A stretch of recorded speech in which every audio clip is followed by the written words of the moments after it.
मध्य प्रदेश की धार्मिक राजधानी उज्जैन में महाकालेश्वर की श्रावण भाद्र माह में निकलने वाली सवारी के क्रम में तृतीय सोमवार को बाबा महाकाल अपनी प्रजा का श्री तांडव स्वरूप में दर्शन देंगे। श्री महाकालेश्वर मंदिर के पंडित महेश पुजारी ने बताया कि भगवान श्री महाकालेश्वर श्री चंद्रमौलेश्वर के रूप में पालकी में, हाथी पर श्री मनमहेश के रूप में व गरुड़ रथ पर श्री शिव तांडव रूप में विराजित होकर अपनी प्रजा का हाल जानने नगर भ्रमण पर निकलेंगे। सवारी निकलने से पूर्व महाकालेश्वर मंदिर के सभा मंडप में भगवान श्री चंद्रमौलेश्वर का विधिवत पूजन अर्चन होगा। उसके पश्चात भगवान श्री चंद्रमौलेश्वर पालकी में विराजित होकर नगर भ्रमण पर निकलेंगे। मंदिर के मुख्य द्वार पर सशस्त्र पुलिस बल के जवानों द्वारा पालकी में विराजित भगवान को सलामी दी जाएगी। उसके बाद सवारी परंपरागत मार्ग महाकाल चौराहा, गुदरी चौराहा, बख्शी बाजार और कहारवाड़ी से होती हुई रामघाट पहुंचेगी, जहां शिप्रा नदी के जल से भगवान का अभिषेक और पूजन अर्चन किया जाएगा। इसके बाद सवारी रामानुजकोट मोड़ की धर्मशाला, कार्तिक चौक, खातिका मंदिर, सत्यनारायण मंदिर, ढाबा रोड, टंकी चौराहा, छतरी चौक, गोपाल मंदिर, पटनी बाजार और गुदरी बाजार से होती हुई पुनः श्री महाकालेश्वर मंदिर पहुंचेगी। भगवान की तीसरी सवारी है। भगवान की पालकी जो है उसमें चंद्रमौलेश्वर है। उसके बाद रथ रहेंगे जिसमें प्रथम गरुड़ जी रहेंगे। गरुड़ जी का रथ होगा जो विष्णु के वाहन है। उस पर भगवान शिव तांडव करते हुए प्रतिमा रहेगी। इसका ये कारण है कि शिव और वैष्णव दोनों ही एक है, ये उसका संदेश है।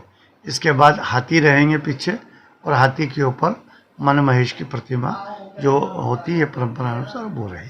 देश विदेश में वर्ष में तरह तरह के डे मनाने का प्रचलन है। इसी तर्ज पर 4 अगस्त को फ्रेंडशिप डे मनाया गया। मंदिरों की राजधानी उज्जैन, जहां सभी देवी देवताओं के कई मंदिर हैं। इसी श्रृंखला में उज्जैन शहर से करीब 35 किलोमीटर दूर आगर रोड पर जेथल से एक रास्ता नारायणा गांव की ओर जाता है, जहां 2 दोस्तों का अनूठा मंदिर है, जिसे कृष्ण सुदामा धाम के नाम से जाना जाता है। ये मंदिर अति प्राचीन है। फ्रेंडशिप डे पर जहां लोग अपने प्रिय मित्रों को फ्रेंडशिप बेल्ट बांधे, उपहार दिए, साथ ही अन्य तरीके से इसी दिन को सेलिब्रेट भी किया। वहीं मंदिरों के शहर में एक मंदिर भी 2 दोस्तों के नाम पर है, जहां कृष्ण और सुदामा की दुर्लभ मूर्तियां मौजूद हैं। यहां के पुजारी अभिषेक शर्मा का कहना है कि विश्व भर में इनका और कहीं मंदिर नहीं है। ये मंदिर दोस्ती के नाम पर मिसाल है। यहाँ प्रतिदिन दर्शनार्थी आते हैं। सामान्य दिनों में यहाँ कथा, भागवत व भजन कीर्तन आदि किए जाते हैं। कृष्ण जन्माष्टमी के दिन यहाँ मेला लगता है। करीब 2 लाख श्रद्धालु यहाँ दर्शन के लिए पहुँचते हैं। जन्माष्टमी उत्सव रक्षाबंधन से ही आरंभ हो जाता है। मंदिर के पुजारी अभिषेक शर्मा ने आगे बताया कि महर्षि सांदीपनि का आश्रम उज्जैन के मंगलनाथ रोड पर है, जहां द्वापर युग में भगवान कृष्ण और सुदामा ने शिक्षा ग्रहण की थी। गुरुकुल में अध्ययनरत हर छात्र गुरु की आज्ञा से बारी बारी लकड़ियां चुनने जंगल जाते थे, लेकिन एक दिन गुरु माता की आज्ञा से कृष्ण सुदामा भी लकड़ियां बीनने जंगल गए। दोनों लकड़ियां चुनते चुनते दूर तक चले गए।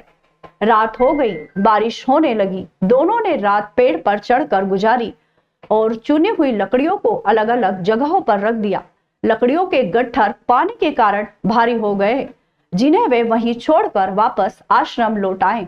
कृष्ण सुदामा द्वारा रखे गए वे लकड़ियों के गट्ठर आज पेड़ों के झुरमुट के रूप में नजर आते हैं। इसी स्थान पर दामोदर कुंड भी है। गुरु सांदीपनि ने भगवान कृष्ण को इसी स्थान पर नारायण की उपमा दी थी। इसी वजह से इस स्थान का नाम नारायणा पड़ा है। जी, यह कृष्ण और सुदामा की पौराणिक नगरी है, जिसे लोग नारायणा धाम के नाम से जानते हैं। यहाँ पर भगवान श्री कृष्ण और सुदामा ने रात्रि विश्राम किया था। यही वह स्थान है जहाँ पर सुदामा जी ने भगवान के हिस्से के चने खाए थे। उन्हें दरिद्रता का जो श्राप मिला था वो इसी स्थान से मिला था। तो यहाँ पर आप लोग एक विशेष रूप से दोस्ती के लिए मिसाल देता है। यहाँ नर और नारायण की मित्रता का प्रतीक है ये स्थान। यही वह स्थान है जहाँ सुदामा जी और कृष्ण भगवान ने जलपान किया था और एक साथ यहाँ पर रात्रि विश्राम करा था। और उनके द्वारा जो लाई गई लकड़ी है वो आज भी हरी भरी मौली के रूप में मौजूद है। कहते हैं भगवान श्री कृष्ण और सुदामा यही लकड़ी लेने आए थे और आज भी इस मिट्टी में भगवान श्री कृष्ण और सुदामा की मित्रता की महक समाई है।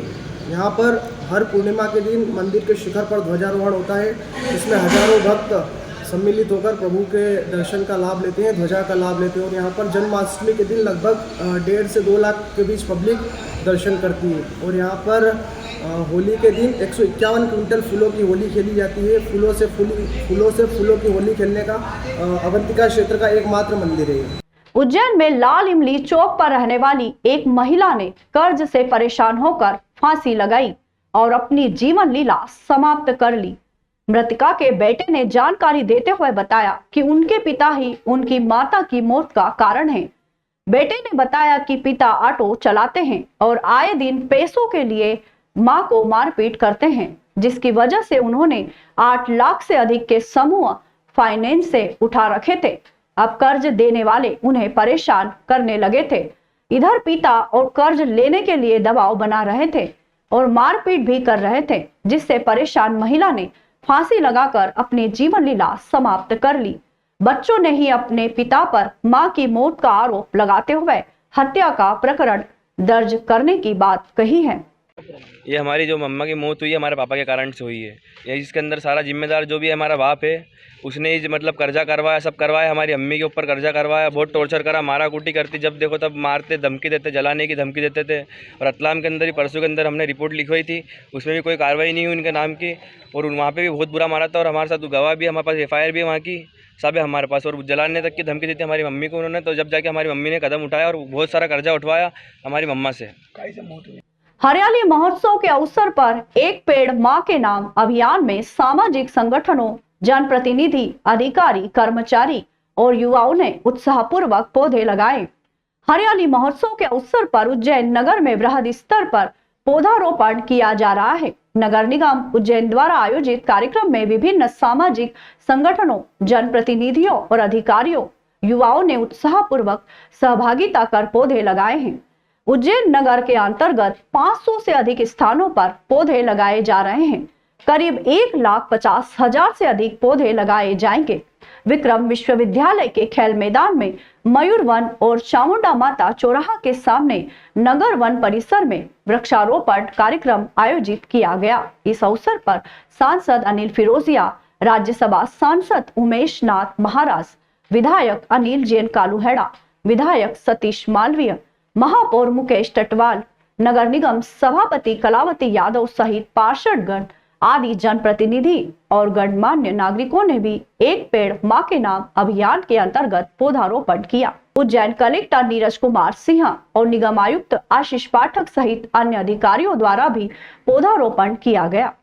श्रीमान नरेंद्र मोदी जी का आह्वान है कि एक पौधा मां के नाम, क्योंकि मां सबका श्रद्धा का केंद्र होती है। माँ है तो हम हैं, और माँ के नाम लगाएंगे या माँ के हाथ से लगाएंगे तो हमारा दिली अटैचमेंट रहेगा। और ये एक अभियान नहीं है, ये एक जिम्मेदारी है कि आप जो भी पौधा लगाएं उसको बड़ा करने की जिम्मेदारी भी लें।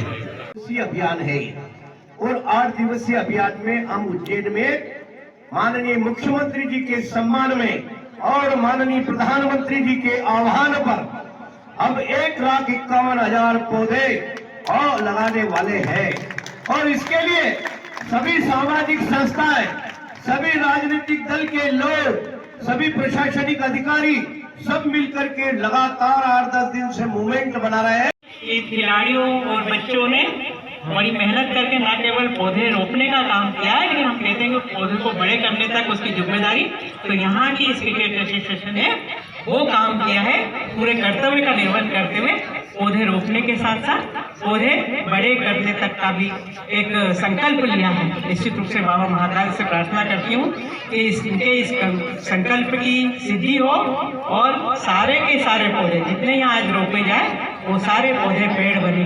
उज्जैन शहर में आज पौधारोपण का विशेष अभियान चलाया जा रहा है, जिसमें कि 200 से अधिक सामाजिक संगठन, करीब 500 से ज़्यादा साइट्स है जहाँ पर कि पौधारोपण किया जा रहा है और सभी मिलकर के आज से करीब 1 लाख से अधिक पौधे रोप रहे हैं। एक पेड़ माँ के अभियान, माँ के नाम अभियान के तहत पूरा कार्य किया जा रहा है। जैसा कि आपको मालूम है कि एक पेड़ माँ का नाम माननीय प्रधानमंत्री जी के आह्वान पर, माननीय मुख्यमंत्री जी की मंशा के अनुरूप पूरे मध्य प्रदेश में वृक्ष लगाने का अभियान चल रहा है। उसी के अंतर्गत आज नगर निगम उज्जैन में 1,51,000 पेड़ों का विभिन्न स्थानों पर पौधारोपण का कार्यक्रम रहा है। आज हरियाली अमावस्या भी है और मालवा में इस दिन को लेकर एक सांस्कृतिक और एक पूरा सामाजिक सरोकार भी है। उसी निमित्त से आज 108 स्थानों पर हम लोग वृक्षारोपण कर रहे हैं और उसमें करीबन हमारी 100 से अधिक संस्थाएं इन्वॉल्व हैं। आज सुबह से वही अभियान चल रहा है। हम लोगों ने, चूँकि इस तरह के अभियान को जब तक कोई सामाजिक अभियान के रूप में ना ले, सामाजिक जिम्मेदारी ना ले, तब तक उसकी सफलता हमेशा वो रहती है।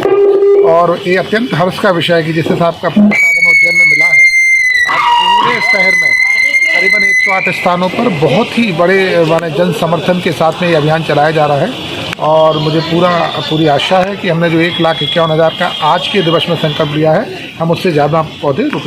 आरपीएफ ने उज्जैन रेलवे स्टेशन से दिल्ली पुलिस की वर्दी पहने व्यक्ति को गिरफ्तार किया है।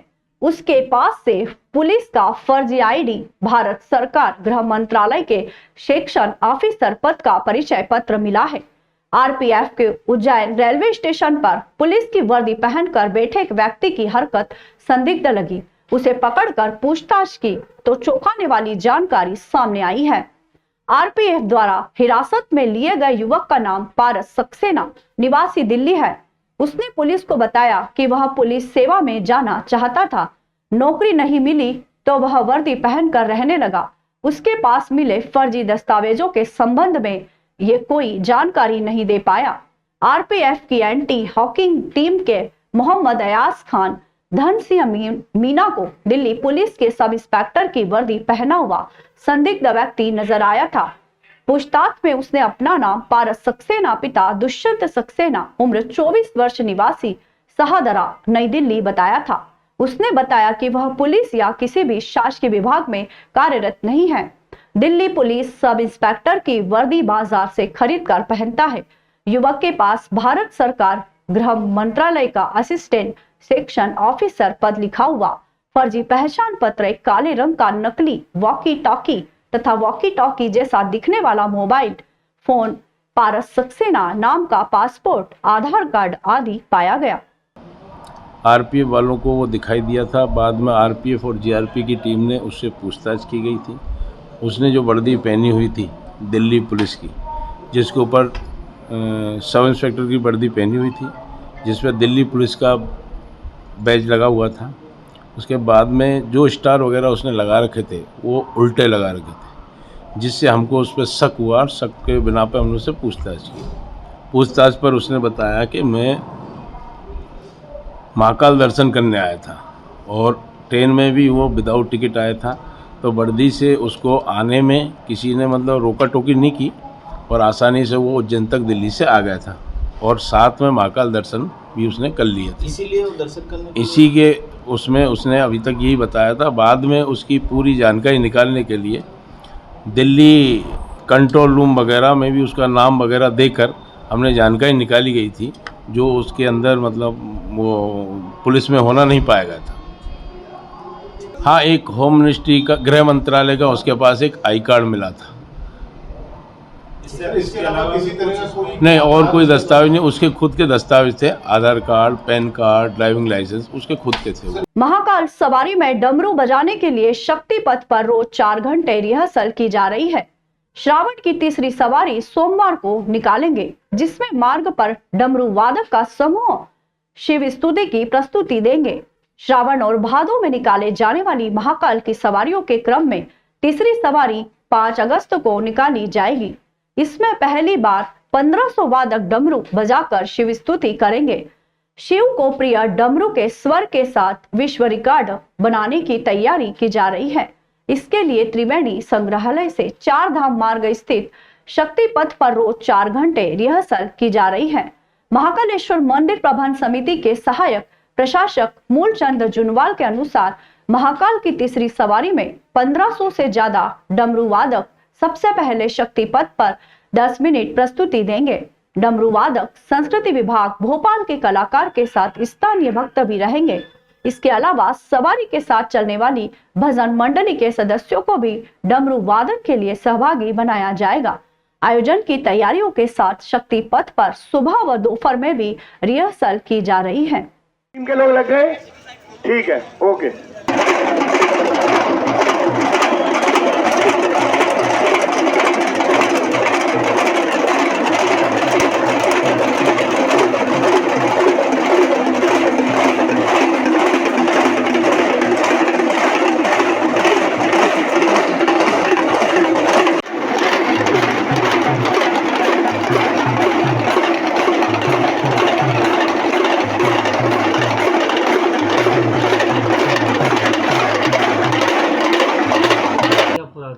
शिव का प्रिय वाद्य डमरू है।